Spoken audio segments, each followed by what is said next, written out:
एक एजुकेशन मतलब school college university तक ही महदूद न रखा जाए, उसको मास एजुकेट भी कराया जाए। जैसे कि हर जिला में जिला विधिक प्राधिकरण की तरफ से लोगों को एजुकेट करने के लिए पंचायत लेवल गांव लेवल तक पहुंचते हैं।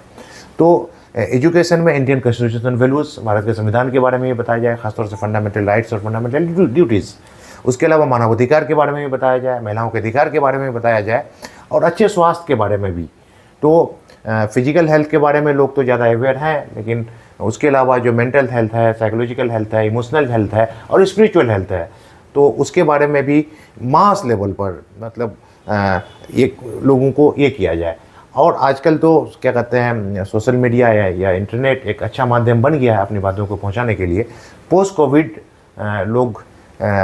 थोड़ा सा सोसाइटी से अलग हुए हैं, तो हम लोग क्या कहते हैं, इंटरनेट के माध्यम से भी, सोशल मीडिया के माध्यम से भी इन सारी चीज़ों को फैलाने की ज़रूरत है। जहाँ तक ये है कि जैसे कि है कि prevention is better than cure, तो हम लोग नार्सिसिस्ट को तो चेंज नहीं कर सकते हैं, या फिर पता नहीं आने वाले दिनों में उसका चेंज आ जाए, लेकिन अभी क्या करना है कि हम लोग इतना एजुकेट कर दें लोगों को कि कोई आगे चल करके कोई लड़का या लड़की नार्सिसिस्ट ना बने।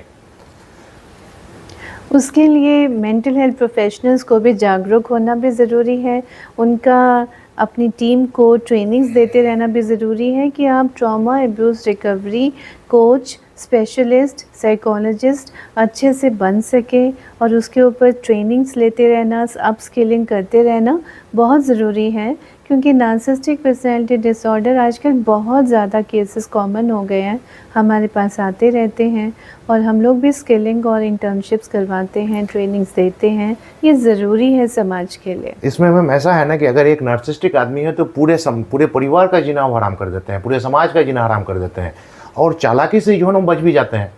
मतलब अगर देखा जाए तो हमारा देश का ज़्यादातर आबादी जो गांव में निवास करता है, गांव में 2-4-5 मतलब अगर मिल गए तो उसके बारे में बिल्कुल गांव वाले जो है ना अंदर से सब जानते हैं, परिवार के लोग अंदर से सब जानते हैं, लेकिन उन लोगों के दिलों में दहशत है, तो लोग जो है ना खामोशी इख्तियार कर लेते हैं। और प्लस वो इतने एक्सपर्ट होते हैं कि भाई पुलिस को भी कन्विंस करने में, और लोगों को, राजनीतिक लोगों को भी कन्विंस करने में, इवन के जो लॉयर्स को भी कन्विंस करने में, जजेस को भी कन्विंस करने में बहुत माहिर होते हैं। तो एक तरह से बिल्कुल कहना कि मतलब इतना बड़ा खतरनाक ये है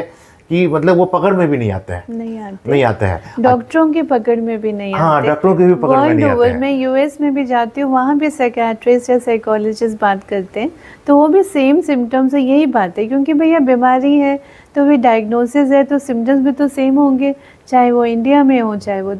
विदेश में किसी भी कोने में हो, यही